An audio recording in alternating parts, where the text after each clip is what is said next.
No. Okay, there we go. Yeah. Okay, welcome to Planning Commission here on August 22nd, 2023.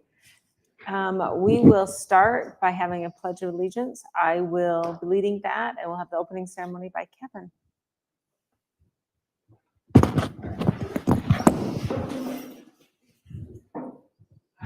Allegiance to the flag of the United States of America and to the republic for which it stands, one nation under God, indivisible, with liberty and justice for all.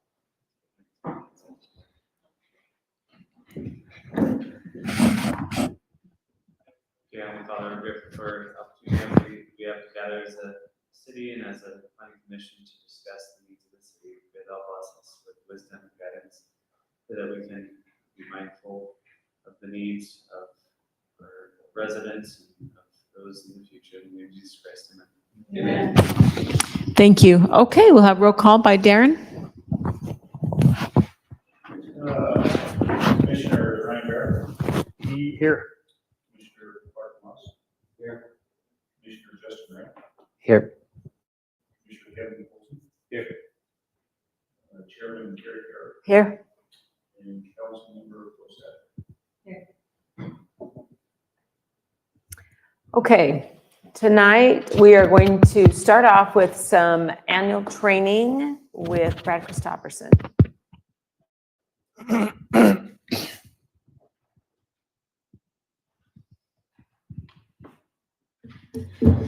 Good evening.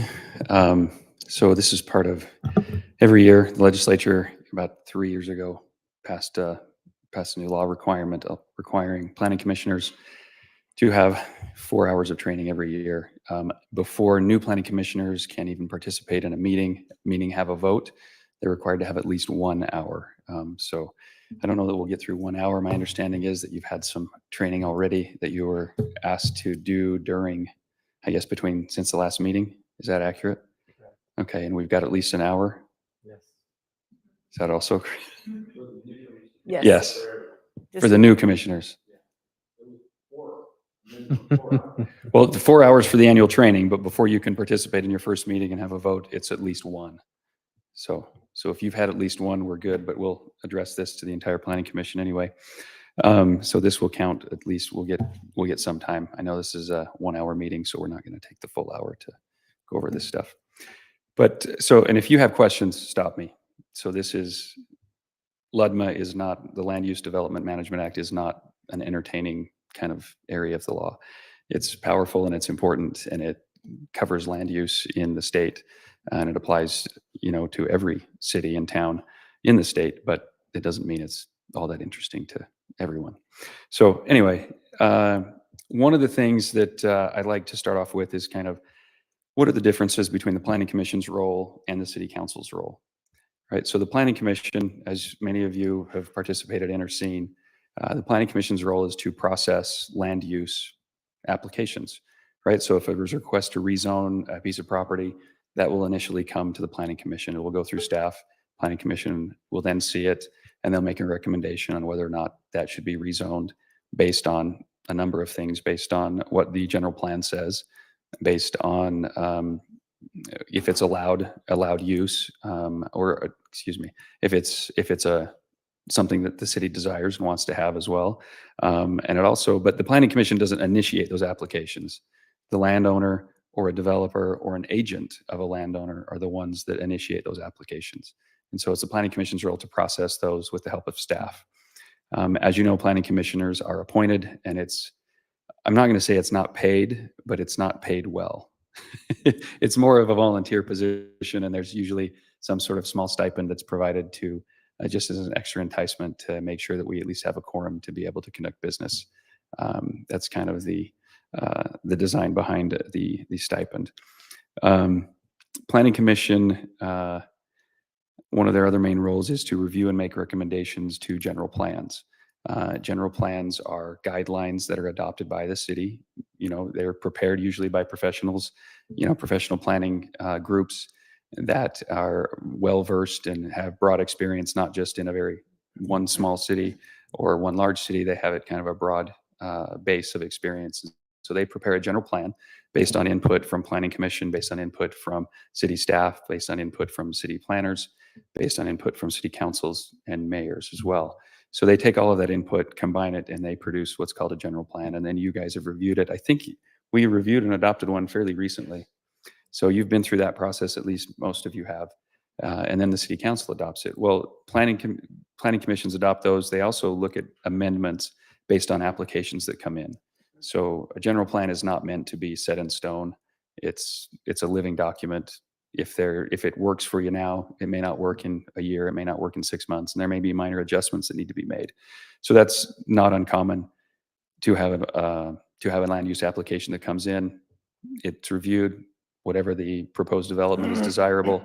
So they make an amendment to the general plan to make sure that the new zone that's being asked for conforms with the general plan. So that's pretty common. The Planning Commission also, so the City Council is the administrative, in Fruit Heights, it's the administrative and the legislative branch, right? They're combined in Fruit Heights. We don't have a separate, we do have a mayor, but it's not, the mayor doesn't have executive kind of authority like in the traditional separation of powers situation. We have a 6-member council with the mayor being controlling, but not having a vote on the City Council.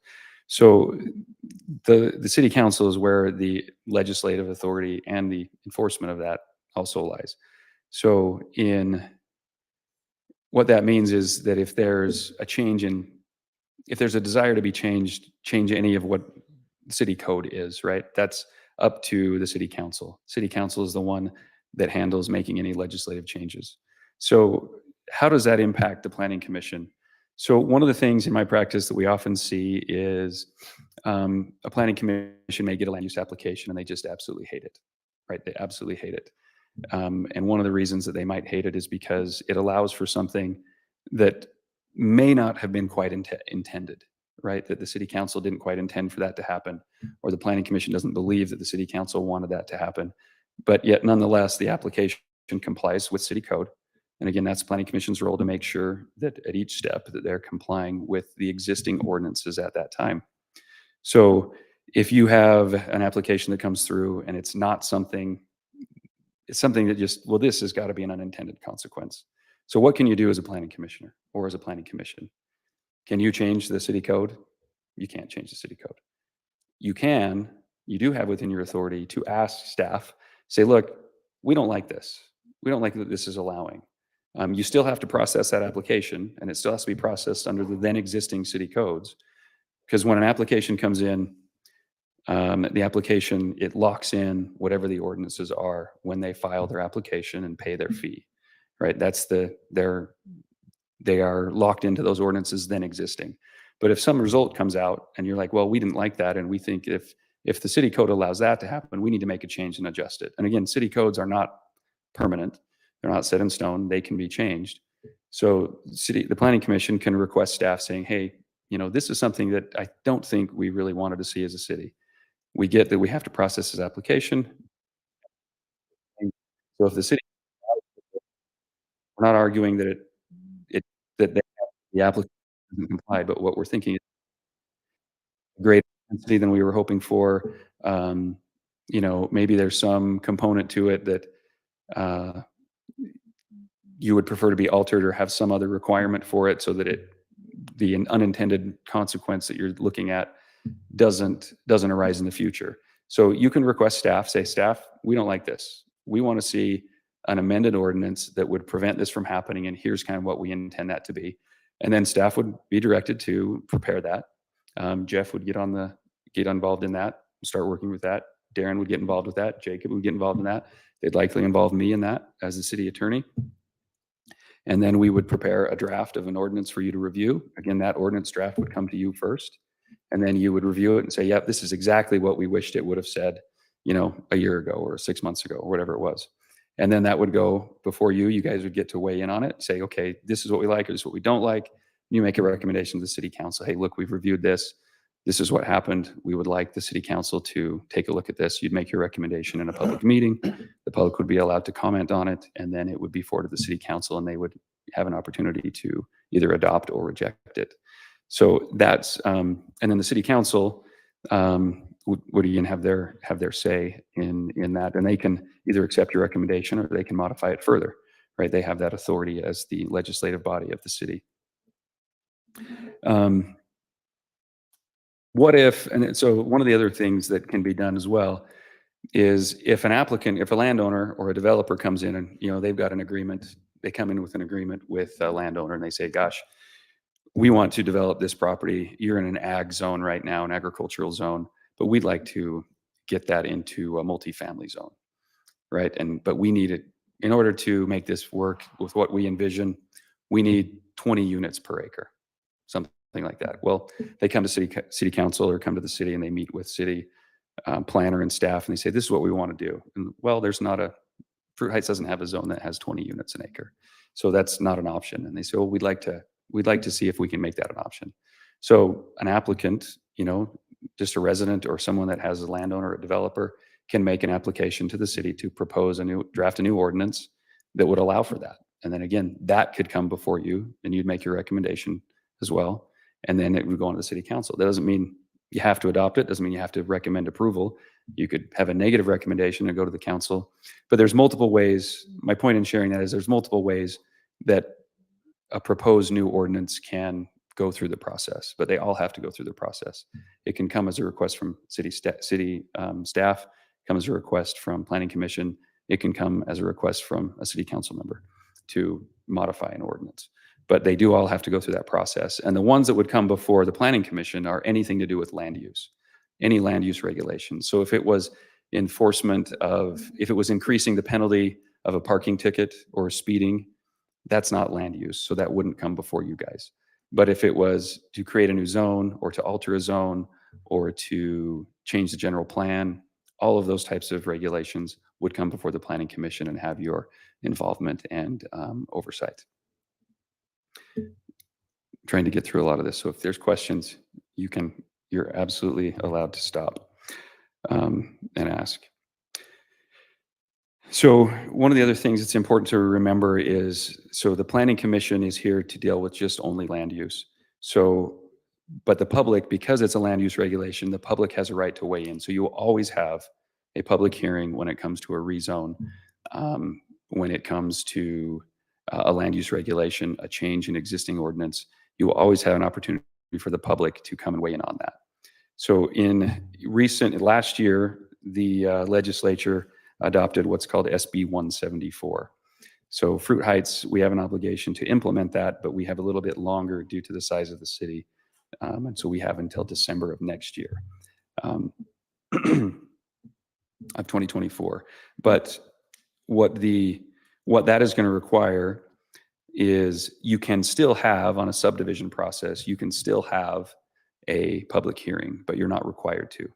So that will be up to the city council to determine if they want to have that. And staff and myself are charged with preparing those ordinances and revisions of that to comply with SB 174 by the deadline. So in the next year, you'll see those so that we're in compliance by December of 2024. What are some of the things? So I guess one of the things that we see, so I wanted to address a couple of potential problems that you might run into as a planning commissioner. So in my practice, we provide legal services to several cities, several in Davis County, several in Utah County, and we've done in Weber County, Salt Lake County. So we've seen kind of the gamut along the Wasatch Front and the Wasatch back, in fact.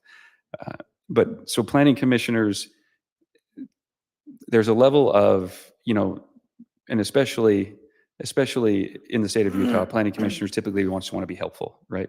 Well, sometimes that can get planning commissioners into trouble legally.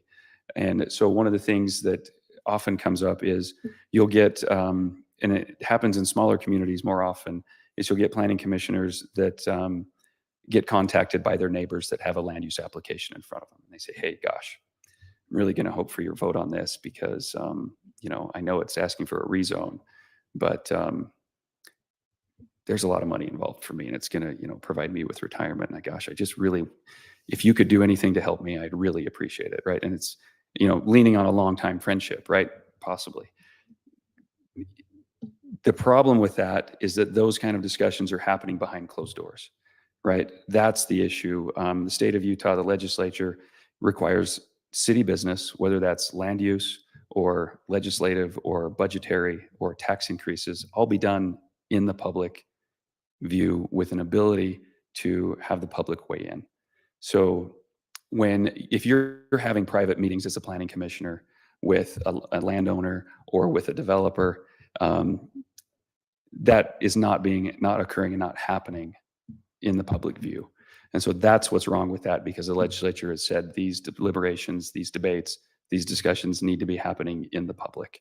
And if it's not appropriate for the public to hear, it probably isn't appropriate for you to be having that type of conversation. So that's one thing that we've seen. One of the other things that we've seen is if there's a lot of opposition, to a particular development, for whatever reason. Maybe it's nearby your house, and gosh, you don't like any development, and you like your view, and this is going to impede your view.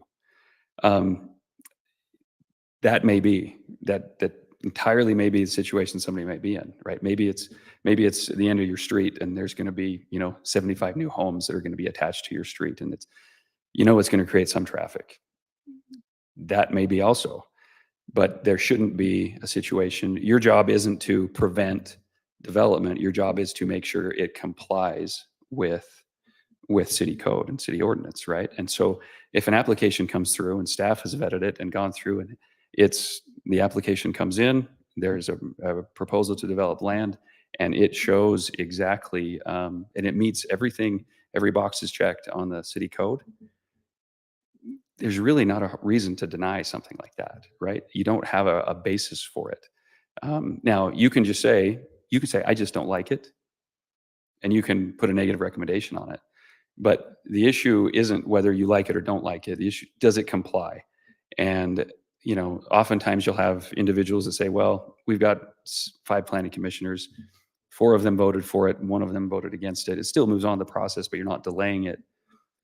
That's not a problem per se, but it's just it kind of can modify exactly what your role is. Your role isn't to weigh in. If there's another step in Fruit Heights, right? It goes through the planning commission at one step, and then it goes to the city council. So city council can make political decisions, things like that, but you'd have to tread lightly on those too, because if you have city ordinances that are met, and it results in a development that you wished it wouldn't, then you change the ordinance. But it would have to be going from the time that ordinance was adopted. Anything that had been adopted or applied for up to that point, any new ordinance wouldn't take effect on it. And and the idea behind that is that when can the city incur liability, right?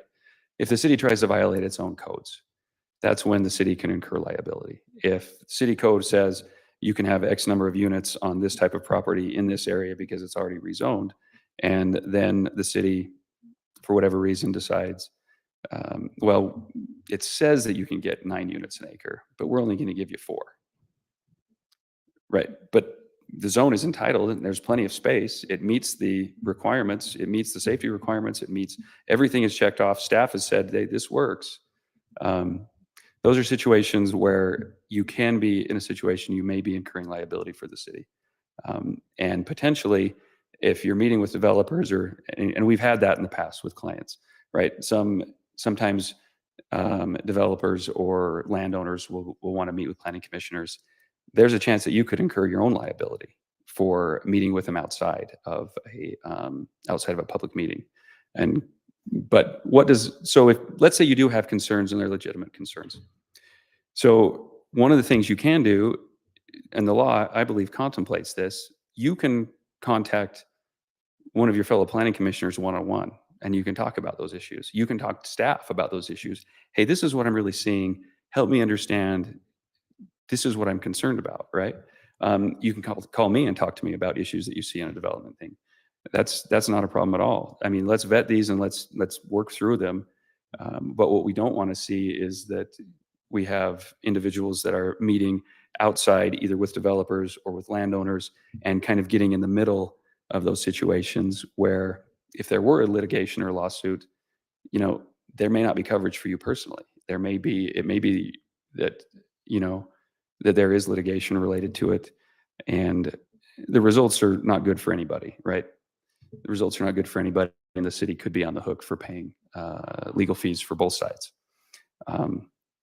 in addition to potential damages that may have been caused depending on that. So those are kind of the things that a city attorney is always concerned about, is making sure that if there's questions, if there's an issue, it's better to address the issue. An ounce of prevention, you know, the old adage is worth a pound of cure. That applies in city government as well as anywhere. So absolutely, if you've got questions, let's talk about them. Absolutely, if there's concerns, let's deal with it. Sometimes the concerns are, I'm really concerned about this particular issue. Do we have an expert on staff that knows about this stuff? And sometimes it's, well, hey, gosh, there's a great issue on this particular thing that exceeds the city ordinance. What can you do? Well, you know, the city really likes this development. What can you do? Well, you can actually engage, the city can actually go out and engage an expert to address that and provide the city with not only an expert, but, you know, provide the city with a reason and backup for why they're making their decision, right? It's a point in time that you can, if you don't have the expertise in-house, you can get it outside and you can deal with that, with challenges that way. And that way, everybody's covered. It's like, okay, we had this was in another city, but we had a situation where a landowner had modified their own plans, had approved city plans and modified their own plans because it was cheaper to develop a road up to their home. And that road became too steep. You could not get a emergency vehicle up that. The turns were too narrow for a fire engine to get up there. And so what ended up happening is he had to go and redo it. He had to dig up pavement, he had to expand it, put in retaining walls, and it ended up being more expensive than if he would have done it right according to the plans in the first place. So, you know, these things are in place not only for the protection of the city, but in protection of appointed officials that are serving, you know, basically at volunteer levels. And so those are kind of the things that, does anybody have any questions? What's the extent of indemnity for us from the city? So if it's within your role and the scope of your, so for example, I'll give you a real life case. So a planning commissioner met with a developer and the landowner had a long-term existing relationship.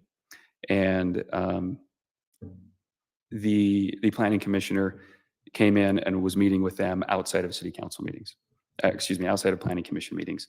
And they, behind the scenes, went and started convincing other planning commissioners to vote their way and then lobbying city council members. The talking with city council members, talking with planning commissioners, there's nothing illegal about that. But what was illegal and it was not anything good to do was the conspiracy to begin with. You know, to meet with that developer and that landowner and to kind of rig the system from behind the scenes. That's the part. So if you have a strong feelings about a particular development, and that's fine, there's nothing wrong with that. Just have those discussions in the public if it's more than one planning commissioner. You can have a one-on-one with the planning commissioner, but I would recommend against having any meetings with any land use or landowner or any developer with an application that's pending before the planning commission.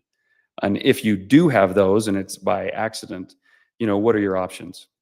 So my recommendation would be call the city attorney, call me, let's discuss it. And my recommendation would likely be to recuse yourself from any vote on that particular property. And just say that, you know, just recuse yourself.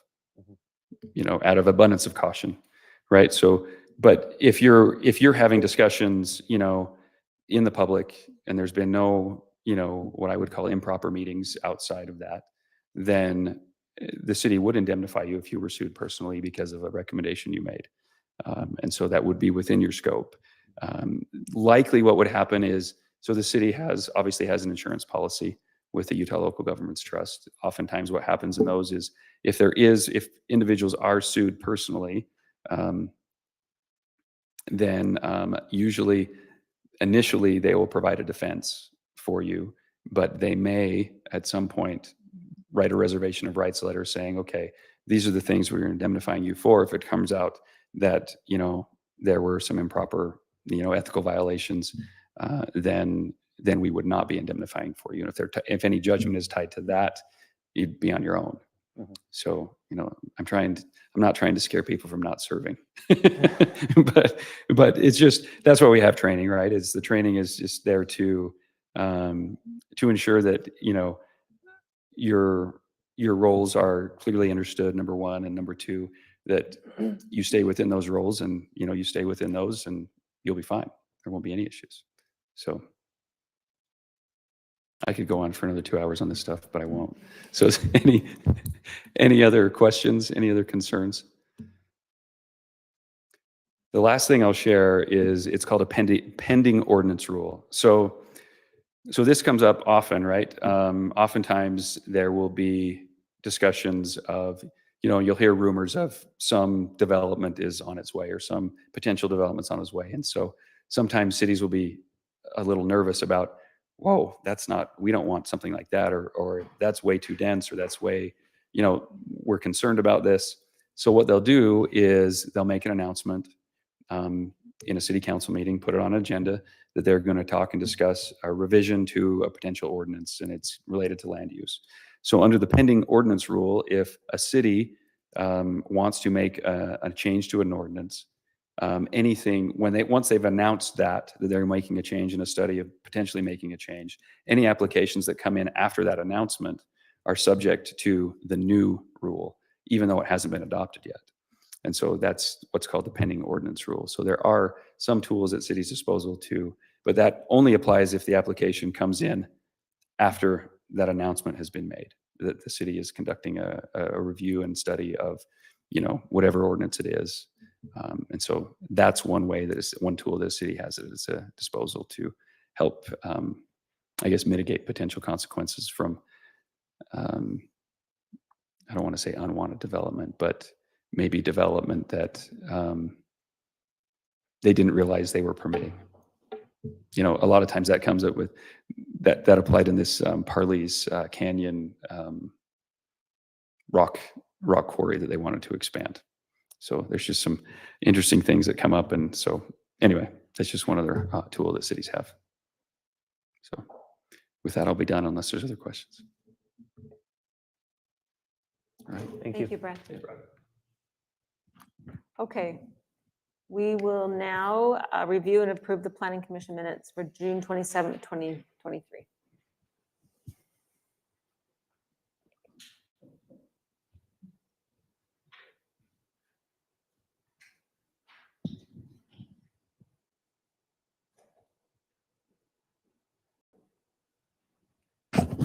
I didn't see anything on there for when I looked through it. Did anybody else? I am pulling it up. They were really detailed. Someone did a great job taking Yeah. notes.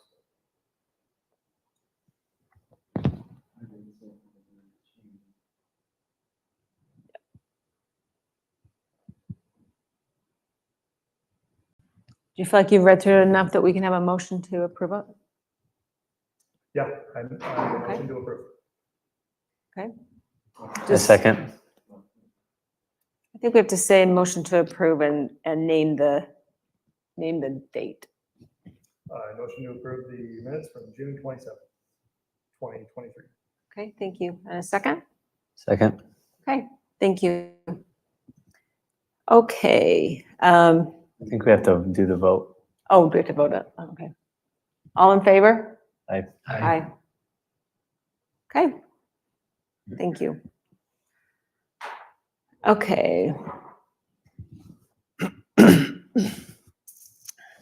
All right, so we're going to have public comments now. Darren, is that what we plan on? Okay, I see it's on there, the vote comments. okay. All right. So if some of you have come here tonight to do that, to make some public comment, you need to come to the mic. We can turn the mic around. And you have 3 minutes to say what you want to say. You need to state your name. Is there anybody that'd like to speak? Is this open on anything? So the agenda has- You can address regarding issues that are not on the agenda also. On or off? Doesn't- Yeah. This is your time, if you have any comments, it's time to bring it on the agenda or off.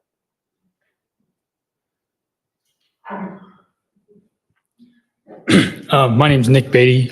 Just had a quick couple of comments, I think, on the subdivision that was tabled last time. So I just had a comment. I was poking around in the ordinances and stuff. I know that what we talked about last time was the safety concerns about the cul-de-sac. I was poking around the ordinances and in some case stuff because I think what was said last time is that didn't qualify as a cul-de-sac, the dead end road. I didn't find a definition of a cul-de-sac that would necessarily eliminate that. And my concern is a safety concern. So I think what was said was it doesn't qualify as a cul-de-sac, and so it shouldn't be a safety concern because it meets the ordinances. I would just say that it effectively acts as a cul-de-sac, that dead end road does. Because there's a bunch of buildings behind that aren't going to get torn down anytime soon with the animal shelter. So it's going to practically be a cul-de-sac for a long time to come. And so I think the same safety concerns would apply. And I think that's part of the remit of the Planning Commission is to look at it, not just to see whether it's meets the ordinances, but also whether it meets the general plan and the safety concerns in the general plan. And I think that would be a safety concern for a long time. I think that's something that should be considered when trying to decide whether to connect those two streets or not into one access road. I think, not only because of all the fires that we've had here in the past, but also, you can see in the news what's happening in Hawaii and stuff with fires getting out of control and there only being one road out and people get caught. I think that's a real risk out there too. So I would just ask that the Planning Commission keep that in mind when they make their decision, which I think that is in your remit and in your authority to do, is to see, does it fit not only the letter of the law, the ordinances, but also the spirit and what's written in the general plan as far as safety is concerned. So thank you. Okay, thank you. And real quick, you're referring to the Pine Ridge, just that Pine Ridge Yes. subdivision plan, right? Yes. Okay. Just wanted to get that on the record. So thank you. Any other public comment? Anybody? Okay. Okay, do we have a presentation tonight, Darren? There's no presentation. Okay. All right, we'll move on to number 6 then, the Planning Commission business. We have new planning commissioners that are taking the oath of office, Clark Moss and Justin Wright.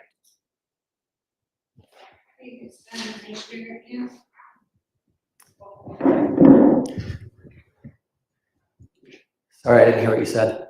Stand. Ready, stand and raise your right hand. Uh, So I state your name, I, Clark Moss, I, Justin Wright, do solemnly swear solemnly swear. that I will support, obey. do solemnly swear. Oh, sorry. You want to say it at the same time or you want to Yes, say? yes. Okay. Do solemnly swear Solemnly swear. That I will support, that I will support, obey, and defend the Constitution of the United States, obey, and defend the Constitution of the United States, the Constitution of the State of Utah, the Constitution of the State of Utah, and the policies of Great Heights City. and the policies of Fruit Heights City. And that I, as a member of the Planning Commission And that I, as a member of the Planning Commission of Great Heights City, discharge of Fruit Heights City, the duties of my office discharge the duties of my office to the best of my ability with fidelity. to the best of my ability with fidelity. To the best of my ability with fidelity. Okay, thank you. Okay, we are going to move on to review, discuss, approve, deny the subdivision lot amendment for Fairway Cove. Through, okay, thank you. I'll cover that. I'm going to pass out this.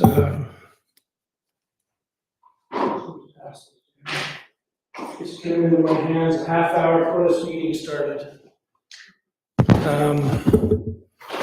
So at our last meeting 2 months ago, we discussed the Pine Ridge subdivision. Haley, if you'll just bring up that plat. And it was tabled. They were asking for. We're going to do the Fairway Cove first. Oh, we're doing Fairway Cove first. Yes, okay. Sorry. I'm glad you reminded me of that. I'm getting ahead of myself. So let's bring in the Fairway Cove. Thank you. So this is a real straightforward, simple thing. Fairway Cove subdivision, over here on the west side of the city. We've got two property owners, lot 12 and 13, that are going to propose to amend the subdivision plat and just adjust this common boundary line between the two of them. Takes advantage of the way they landscape, the way they've done the driveways. If you can flip to the other drawing, Haley, it shows what they're actually. So this is the dotted line is the existing subdivision boundary or lot boundary, and the dark line is the new proposed. So it's pretty much just a shift and an even switch for property in back, property in front, and they all believe that it commonly benefits all parties. They're doing this through a subdivision amendment, which is the proper way to do it. Fairway Cove subdivision first amended. That's it. That's it. This would go on. This is a recommendation to the city council to make an amendment to a subdivision. So it would go to the city council, and then they would just get it signed and recorded. So is there any questions or comments about that specifically? You guys didn't run into any sort of problem that would create anything with the driveway or No. any sort of setback? No, we looked at the how it affects the setbacks and things like that. It doesn't, they're big lots. It doesn't impact anything that way. So I don't see any concerns with moving forward as proposed. No. So you guys recommend approval, right? Yeah. Cool. Okay, thank you. Okay.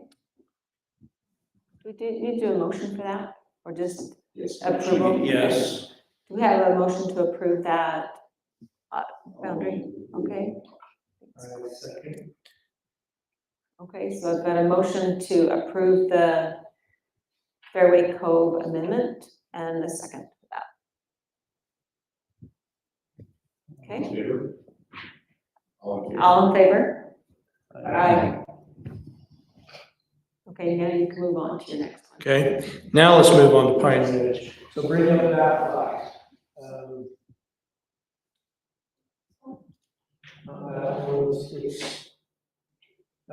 That's a drawing. Keep going, let's find a flat. Right back one. I think it was this one.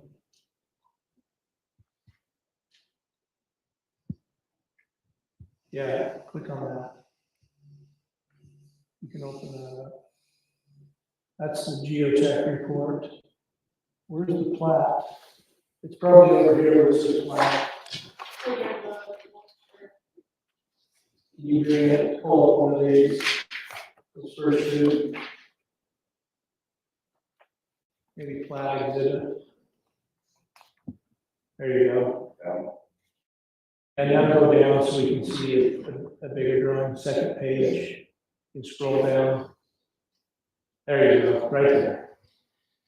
Okay, so Pine Ridge subdivision, they're asking for preliminary, Pine Ridge Estates, they're asking for preliminary approval. We discussed this at our last meeting a couple of months ago.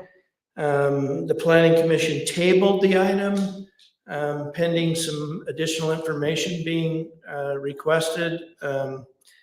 Those items were related to geotechnical analysis, some geotechnical analysis, discussing the positives or negatives of connecting this road and what that may do from a geotechnical standpoint. Also requesting that the developer do some analysis with regards to connecting that road and what that might look like. And then the third thing was get some information from some additional information from the fire marshal. So let's talk about the geotechnical aspects of this first. And that's what I just passed out to you. I just got that information in my hands literally a half hour before this meeting started. This is pretty straightforward. Some of the highlights that as I talked to Tim Thompson about this, and he incorporated the drawings that the developer put together, that Boyer put together on this, on that very first page, that if this road was just connected the way it sits, you're looking at an 18 to 20% grade from lower to higher. The city only allows a maximum 10% grade for a road, so that right off the bat doesn't work. And then Boyer provided at the top of page 2 a profile that shows that this road, to meet the grade requirements of the city, this road would have to be brought up out of the ground at least 30 feet to meet the grade to connect these two. And it wouldn't be just the road, these lots all have to come up out of the ground as well. And you can kind of see that profile of what that looks like. That some of these houses on this side of the road may be as much as 75 feet out of the ground, the existing ground level today. And the road would be up 30 plus feet. That's going to stick out like a sore thumb, like a throne on the north end of this city. You would see that from all over the valley. Some of the comments in the geotechnical report state that Geostrata recommends that a debris flow study be completed in order to assess the risks involved in altering the currently planned grading and to provide recommendations for the remediation of any such risks it deemed necessary. It goes on to say that this has not been evaluated from a geotechnical standpoint, and there would need to be evaluations, additional evaluations done. They state that the location and loading of the proposed fields can cause slope stability concerns. They state in paragraph, in the second paragraph on that page, that it could take upwards of 2 years of analysis and waiting for settlement to occur on that field to assess, what how that would react to that much loading. That's a long time to wait. They state that a proposed embankment that is approximately 30 feet thick poses an inherent risk. The risk of belated settlement increases significantly with fills over 10 feet. And that it's likely that in a 28 lot development that kind of build out could be financially unfeasible. The bottom line is that they say that there would need to be significantly additional geotechnical studies done to fully assess the impact of a buildup like that in that area. So that's the geotech part of it. Can you go to that drawing? That's the geotech. Where's the cross fill section? That one right there. Can you open that one? Yeah. So this is what the developer, as engineer, kind of looked at. You can see the road cross section right here in the middle, and these are the upward lots and the downhill lots, right? Yeah, so I misstated that before. This would be the upper side of the road, this is the downside of the road. You can see that this is the fill material that's brought in on that cross section. It's a lot of fill. This would likely create a significant perpetual maintenance problem for the city. I mean, if you can picture 30+ foot retaining wall that the city has to take care of, and in addition to the houses that are built along that route. In talking to the developer about this idea, this was considered early on. There's nobody that doesn't think that connecting that road's a good idea. That's not a good idea. The road should and wants to be connected.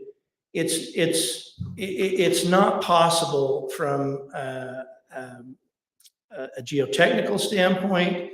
It's not possible from or it's not responsible from a city maintenance standpoint.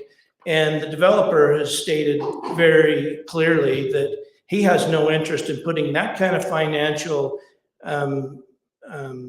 impact into this development for 28 lots. It doesn't pencil.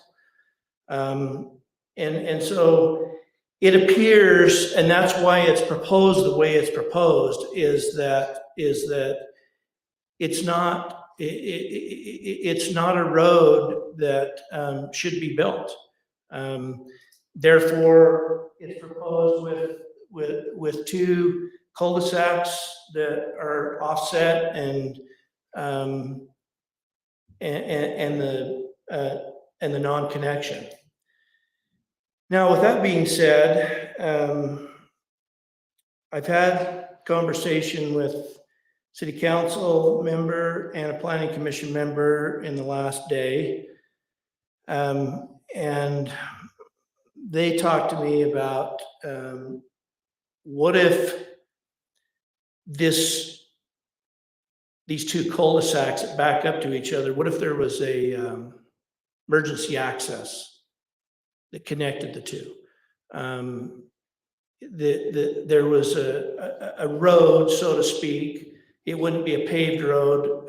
You see this occasionally, that it would be used only in an emergency, like a fire or potentially a wildland fire. It would provide emergency access for emergency vehicles, possibly another way out if there was, if it needed to be used. It's a locked gate. It typically, maybe 12 to 20 feet wide. It's an all-weather surface, usually like road base or gravel or something, not paved, and only used for emergency purposes. I think that's a good idea. I like the idea, frankly, that there could be an emergency access. I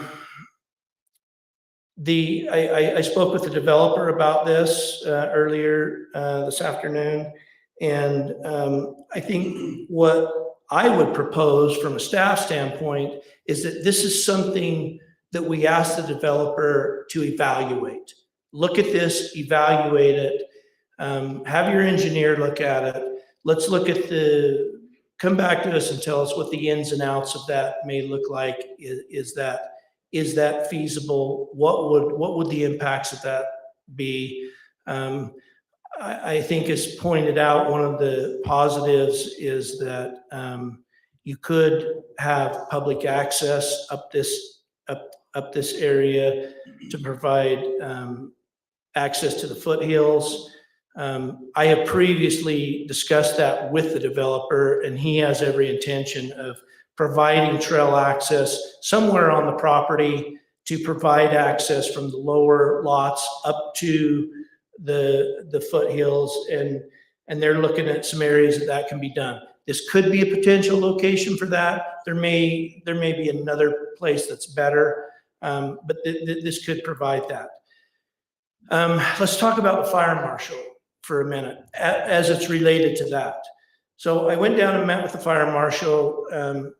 He provided not what I would like to have seen him provide. I asked him we met one-on-one about this.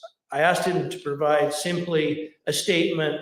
Are you okay with this lot layout, this street layout? Are you okay with that? And I had hoped that he would have written a letter related to just that. I said, all of the final plat details are still to come, the design and that. Well, he writes a report based on the final design.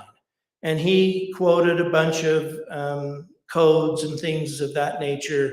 It's a document that you hand the developer, and he hands it to his engineer and say, make sure you incorporate these things into your final design.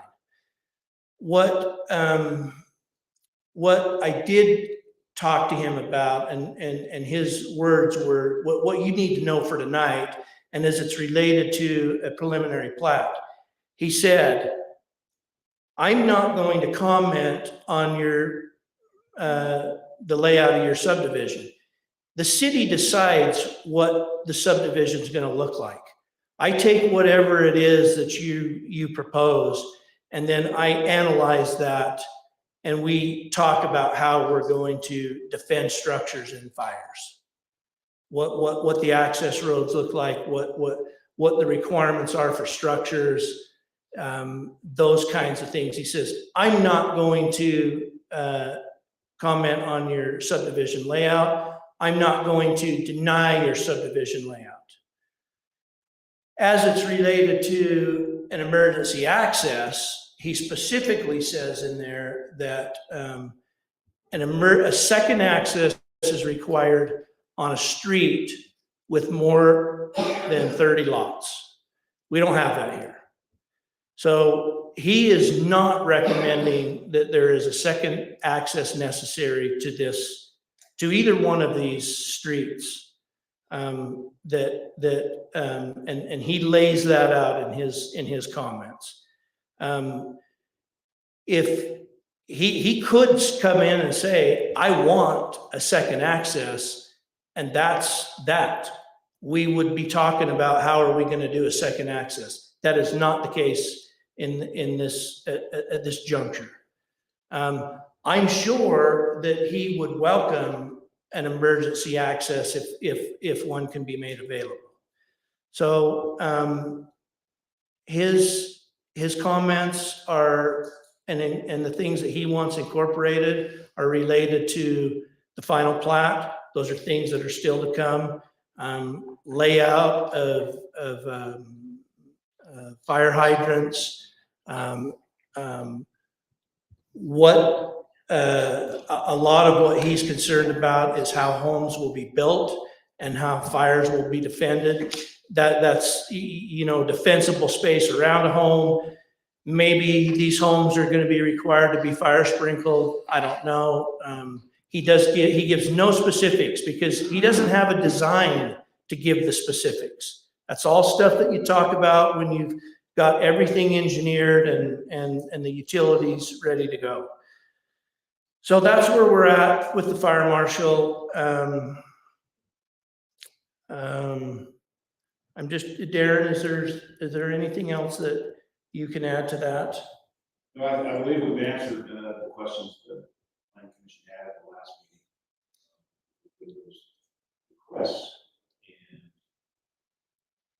I've got a water question. system.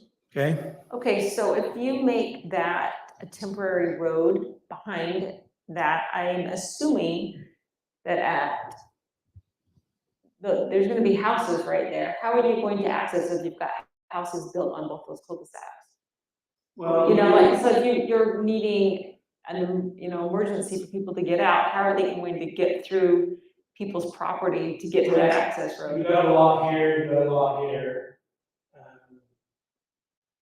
Will they just come down right there, so it won't This is impact? no lot, right? There's no lot in between here, so in this area, you would have some kind of emergency, and we've already got utilities running through here, so there's already an easement for it. You'd have some kind of emergency access road here with some kind of gate system where you don't want the public driving through there and kids messing around. But you're gonna have to put all that fill in right there, right? Like- Well, and that's why I say, this is something that needs to be evaluated. At this point tonight, we have no idea if this is possible. And no, you don't build it up to, you don't put the 30 feet fill in there.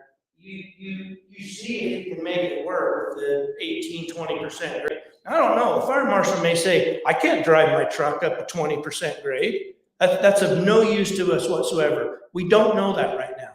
So that needs to be evaluated, because the thought and the idea is that you would determine if it's possible to do this.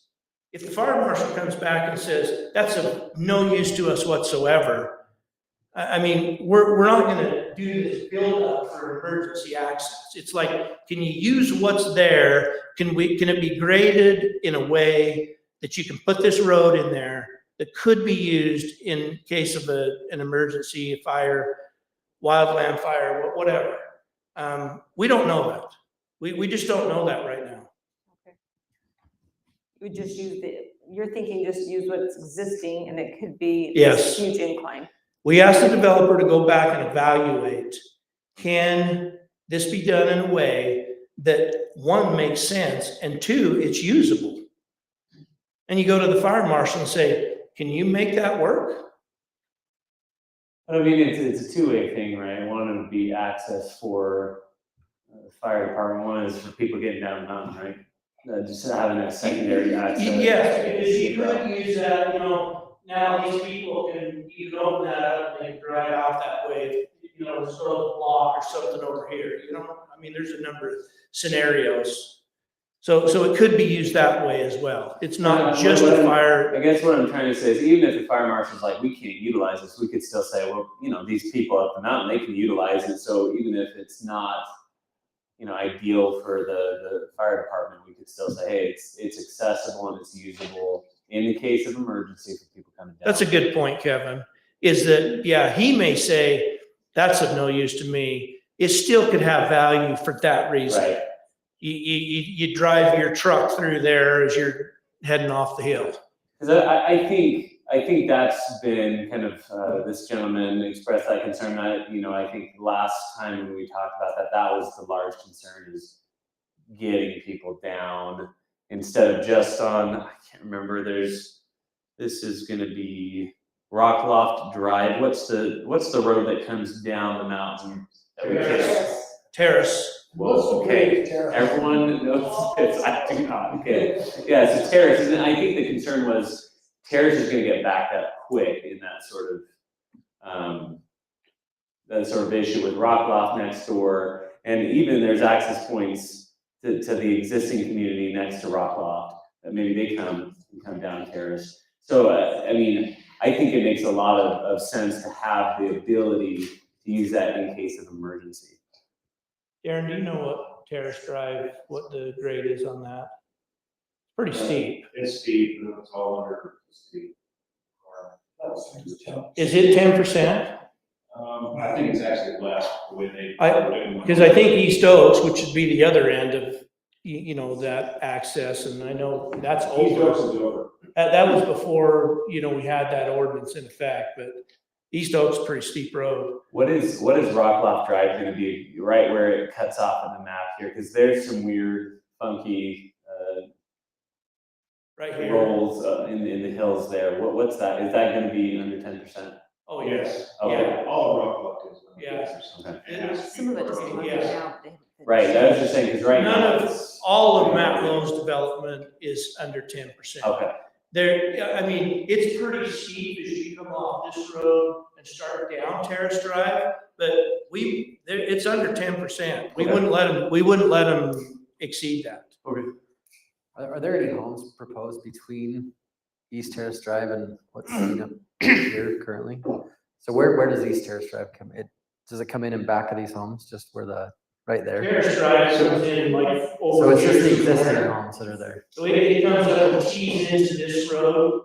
So there may be, I don't know, 5 or 6 lots. There's more than that. Is there more than that? I mean, I don't know if somebody can tell me that number, but there's a few lots right here that Terrace Drive tees into that, comes down the mountain. I don't have that plat here in front of me to look at. Somebody might have that. There's 28 right here. So, Yeah, so there's 13. there's one thing about that going down, There's 7.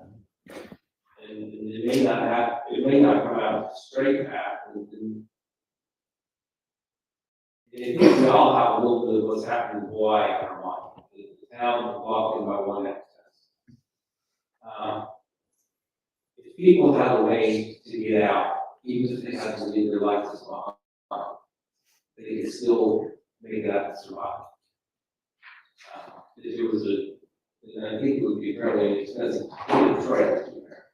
And if they're already looking at the trail, I think that's something that would be good to look at. Yeah, agreed. Who would manage that gate? Would it be city? Well, once the city accepts the improvements of the subdivision, it's all the city's responsibility. So it'd be the city's responsibility to maintain the gates, the road. We're already gonna have utilities, but they're all buried. So there's a cost to it. I don't think it's a significant cost, but there's a cost associated with it.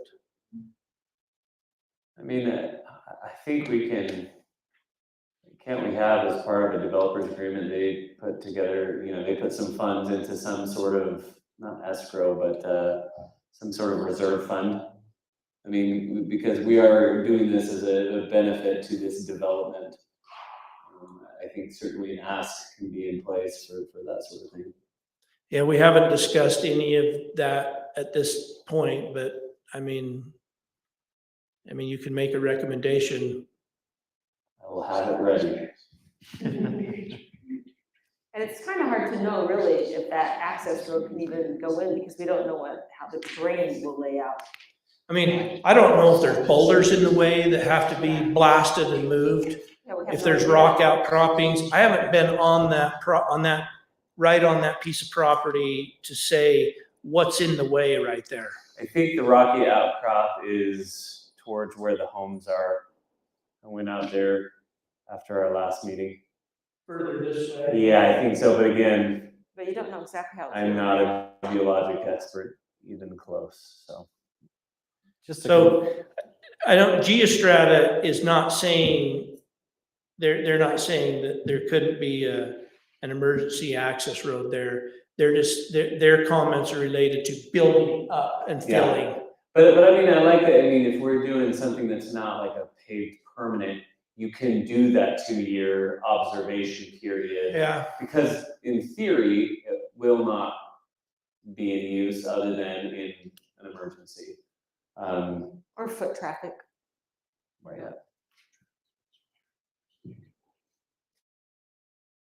This is a little bit off topic, but the geography would not allow the 2 roads on the north end to be connected to each other. Up at the top there. Yeah. I was thinking that too. I wonder.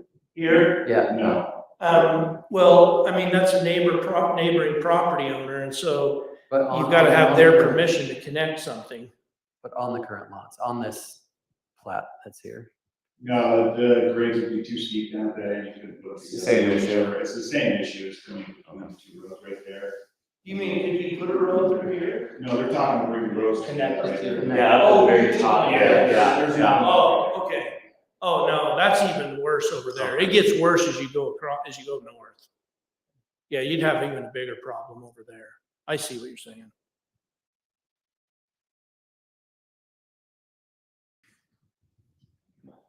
Hey, John.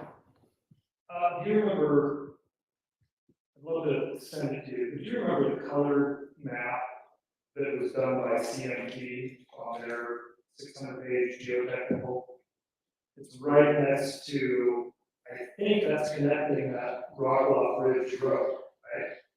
And so if I'm not mistaken, 53 and 54 are right next to that top road.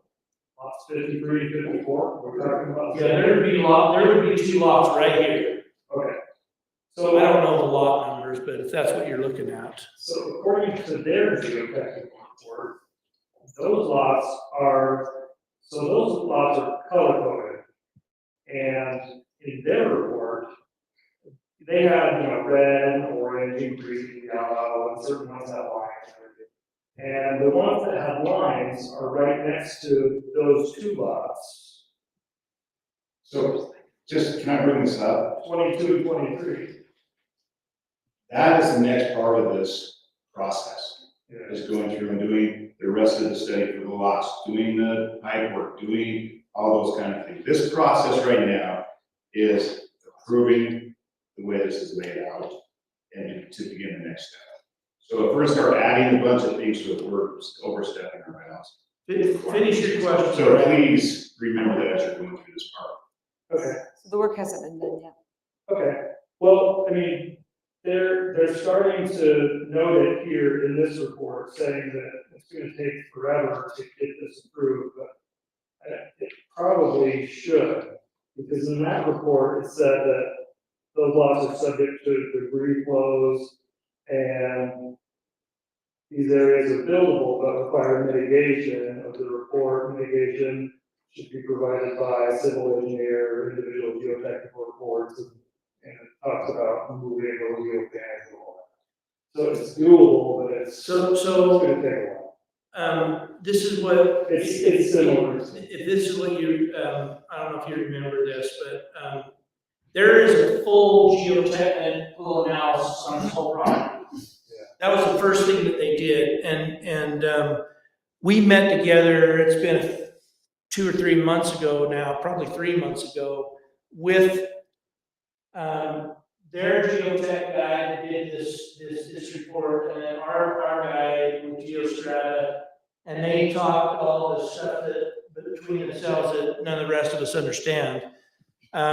And there were some recommendations, 5 or 6 things that they said, let's look at this, let's look at that, let's do that. So that work and analysis is still going on. So this, what I handed you tonight is related only to this right here. There is another geotech report that covers the whole property.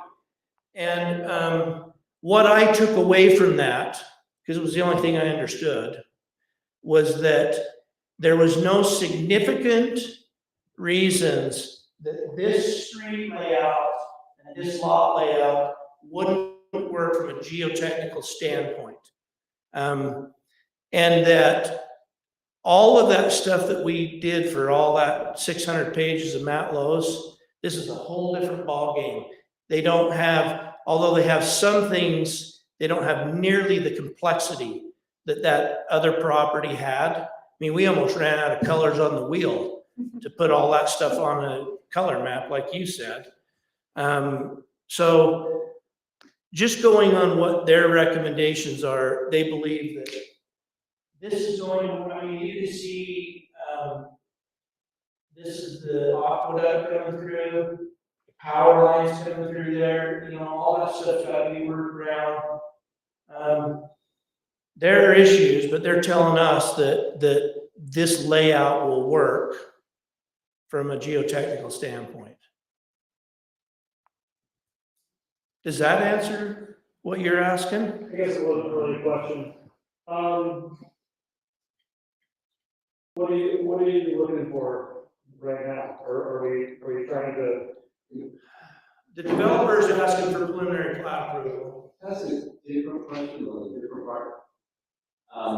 In your recommendations that we got from you, Yes. you made the suggestion that the turnaround for the bottom row. Down here. Yeah, we moved, anticipating the city will be giving that property to the north. And that makes a lot of sense to whoever buying those lots, because they could finish their lot. Yeah, they're not waiting. Can you address that, how that's gonna work on the city property? Is it just gonna be a temporary turnaround, or is it gonna be incorporated in something that's gonna be built there? Well, there needs to be turnarounds at this location and this location. Because you drive up there and you don't, I mean, there's gotta be a way for a fire truck to turn around. We have to meet those requirements, and so that's called a temporary turnaround. You see it's kind of hatched out on the sides, because it's meant to be temporary. At some point, when that's connected, then this stuff goes away. And then you have to redo the curb and gutter and all that. I was just simply saying, if it was possible, let's just push this over here onto this future city property and do the turnaround there, because it probably would stay in a more permanent fashion. We think that's gonna be a parking lot, a trailhead, a parking lot, and then you can just put these improvements through here, and you don't have to tear out anything and redo it later. This one doesn't matter, it's pretty much gonna stay until, something else happens up there. I can see some advantage in that. Would the developer pay for that little turnaround on the? Yeah, we would ask them to, yes. Yeah.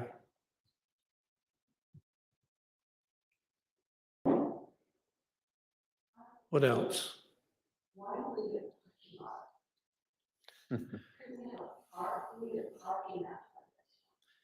Yeah, I mean, I call it a parking lot trailhead. I think there's an idea of having a part of it would be a park. You gotta have a place for people to park, to go to the park. And so, I mean, I think that all of that's still coming together on what that may or may not be. We still don't even have the property, the city doesn't, right, on that piece? I think actually we probably. Is it happening now? That's all happened with transfer. Yeah, I don't know, but, there's gonna be some kind of parking there at some point. I mean, it's all gonna be developed, and that will be the city. I think it's distracting as a part, but I was curious, on that turnaround, how that would work, because your proposal did make some sense, so I read it, a little bit flat. Easier to sell a lot that has its own curve like it's gonna be.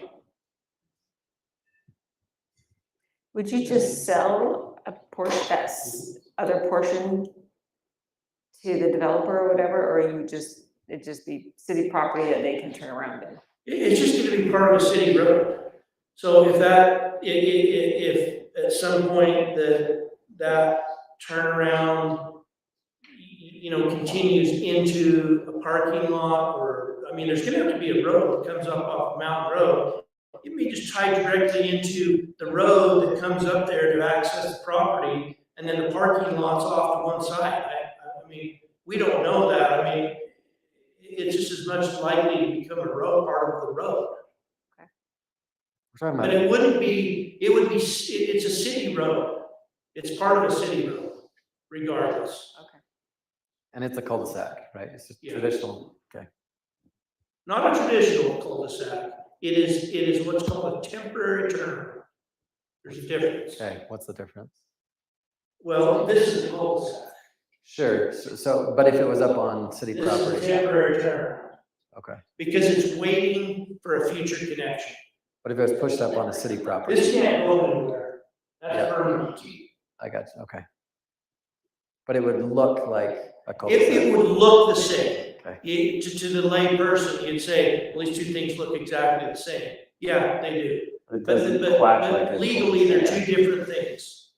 The- On a plat, they're two different things. It can go through. Yeah, and the only reason I ask is having lived in the city at the end where there wasn't a cul-de-sac in the past and the road just dead ends. Sometimes you'll just see a road that just dead It just ends. stops, yeah. But that's not very smart because it's hard for people and equipment and vehicles to turn around on those things. The trash truck hated it. Yeah, he wouldn't appreciate that. Yeah, that doesn't fit in our ordinance anymore. It's gotta be turned around. Yeah, we don't, we require a temporary turnaround. What's the access like right now? Can you access these upper lots right now? You mean, can you drive over there right now? No. There's no road.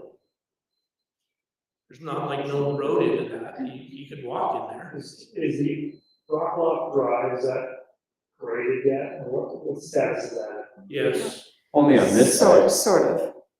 I mean, this, they haven't paid anything, right? No, nothing but paved, it's.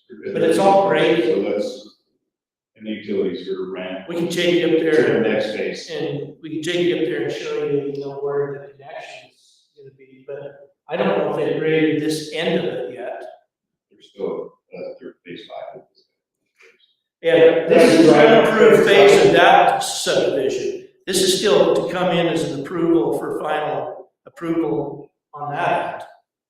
But I can't drive up Terrace Drive and turn left on Rocklock Yeah, nice Jeep. Drive. Can you do that yet? I don't know, Darren. Just an advice here, that would be trespassing because it's still private property. They're not roads yet, so, and they haven't been dedicated. Can you do that, Darren? Can you drive over there? I don't know, I don't know. Drive over there, we got permission to drive over there. Yeah, I don't know what's graded.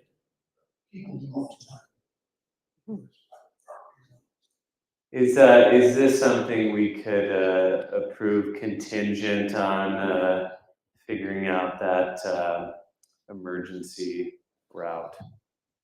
Jeff, can I weigh in on that one? So you can make a request to it, but what you can't do as a planning commissioner is add, or planning commission, is add requirements that are not in the city ordinance. So if you can tie it to a city ordinance, some part of the city ordinance, you can add, and I shouldn't say add, you can make an express condition. But you can say, gosh, let's approve this, but we'd like to have, when they come back with the final approval, we'd like to see if they can evaluate this particular thing. You are on the very beginning of the kind of approvals, so this doesn't grant entitlement. What this grants is an ability to move the process forward to the final plat.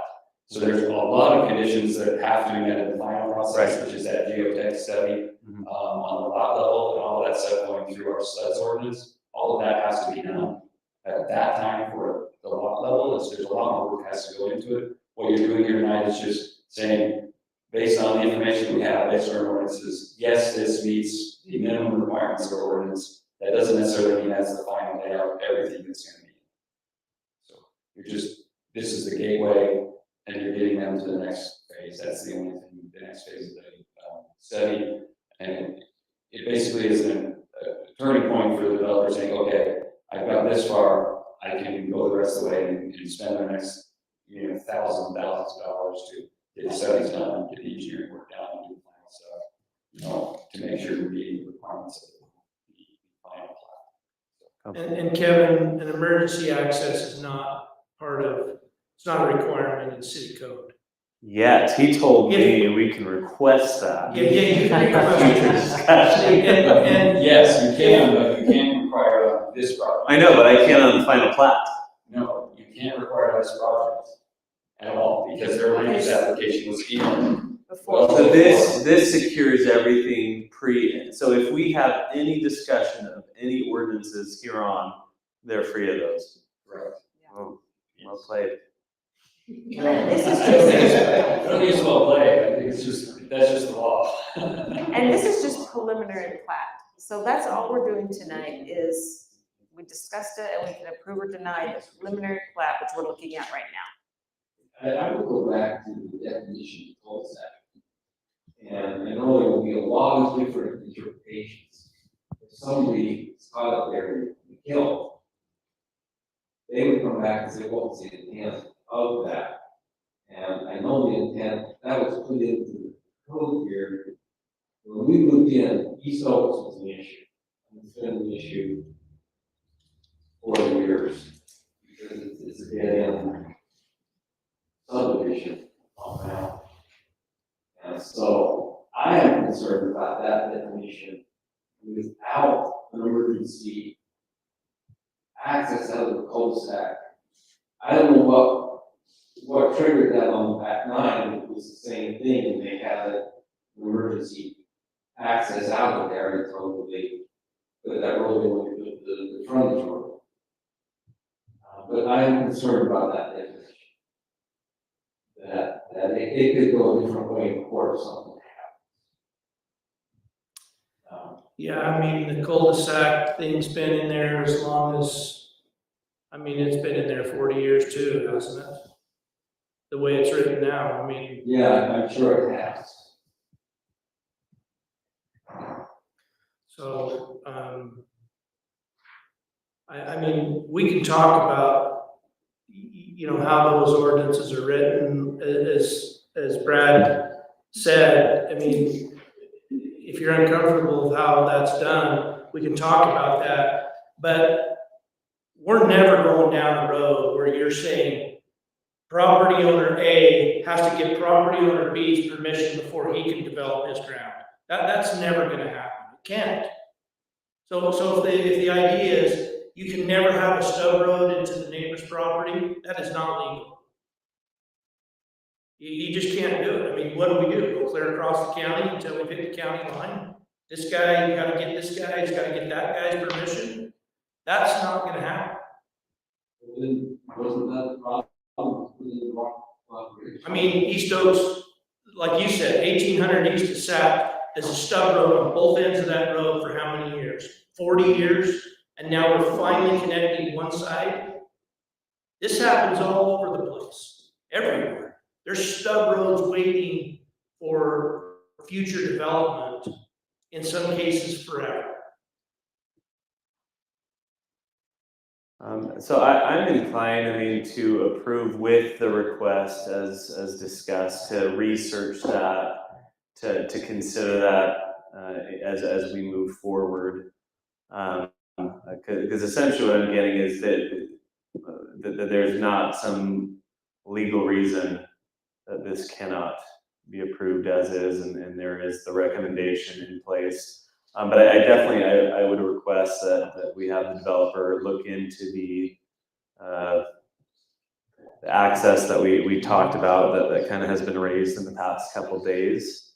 And then I think I'd like to have some research done for future projects, a way that we can make that part of the code so that we can consider that more closely in the future. And I don't know what that looks like, and maybe that's some work from Brad. But what that could look like for future developments. So there's a couple of things you're touching on, but so it's kind of the intersection of fire codes, and it's the intersection of kind of mountain development, Right. You know, sensitive lands, ordinances, and just, you know, density, and all of those things come into play here. And we have the sleds ordinance. I mean, how long did it take the Rock off the states here for 5 years? 7. So I was even, I've been doing this, and our office has been doing, you know, legal work for cities for collectively well over 100 years. And I can't think of another development that took long to get approved. So, and I'm not saying there's not good reason for that, but the North Salt Lake slides that happened, the Draper slides that happened, Fruit Heights, you know, previous mayor, you know, previous city manager said, we do not want to ever be on the front page as that being an issue. So we have a sleds ordinance that is state of the art. What's his name? Tim Thompson is the preeminent geotechnical engineer in the state of Utah, and he probably goes beyond the state of Utah. So Fruit Heights has done everything within its purview to make sure that these are meeting state of the art requirements to prevent that from happening. So, but with that, when somebody has property rights, they file their application, they lock in the codes that are there. The city is required to process them. We can't not process them, and if they meet all the requirements, you know, our role as a city and as a planning commission, as a city council, is to move forward in the process. So we can make a request to look at that, but I would not recommend it be a requirement. No, these are two separate things. I would recommend, and I guess I haven't quite moved for this yet, but that's coming. Move to approve with the request to do that research, and then separately from that, I would like to look into, is there a way for future developments that are not locked in, for us to look at what the code is right now? Is there a way for us to enhance the code? I mean, code is there to be improved upon moving forward. So I understand we're locked in here. We're kind of where we're at, but so that's my thought process now. And you know, you guys can kind of consider. I'm in a place that I would move to approve the preliminary plat and ask that the developer do the research that Can I he ask was you a talking question? about. Is this Is it appropriate to ask a question now? is this No, sorry. open for? We The had public chance. hearing happened last week, so Yeah, this and we is had- not a public hearing. Yeah, we had the public comments earlier, so we can't. Okay, I'm ready for you guys to motion, so Kevin has made a motion. That would be a good motion. And if that's, if we don't really, here we can't see into it, there's a simple way to put it. Even a walkway out there. It's, yeah, it seems like there could be. So we've got a motion to accept the preliminary plat for the Pine Ridge Estates. Do I have a second? With the request to have the developer look at that access area. Second. Okay, all in favor? Aye. Aye. Any opposed? Any opposed? And I'll just remind the planning commission that, the preliminary approval does not go to the city council. So this will be back for final approval at the planning commission first, then the city council. Remind me, what are the other road marks along that way before the final plat? Well, we gotta go do all the design Right. and all of that stuff, and, you know, based on your request to look at this emergency access, I think as soon as we have that information, we may call bring that to another planning commission meeting or a work meeting and say, this is what they found. Right. These are the conditions. I don't want you to see that final plat approval and have to decide. So I think once we have some information on that, let's talk about that. Cool. Okay, let's move on. We have our next meeting, September 26th. And we have just one other item of business. Florence would like to take some time. Yes, we have, Saturday, and that this Saturday, and a lot of people have been working on it. And if anyone is willing, we are still looking for volunteers to man like the water station, there's a children's table. So if anyone wants to help out that night, yes, Darren, what else did we have that we wanted volunteers for? Yard games. Yard games, and there's a bunch of different there. Yeah, so if you are willing and interested in staying an hour with us, just to help out that night, please contact me or Haley or anybody on the staff. And you wouldn't have to be there the whole night, whatever you can do, it's a lot more fun if the community is involved in that way. So we're gonna have, food trucks, yard games, a bubble table for the children, quilt show, car show, live music. What did I miss?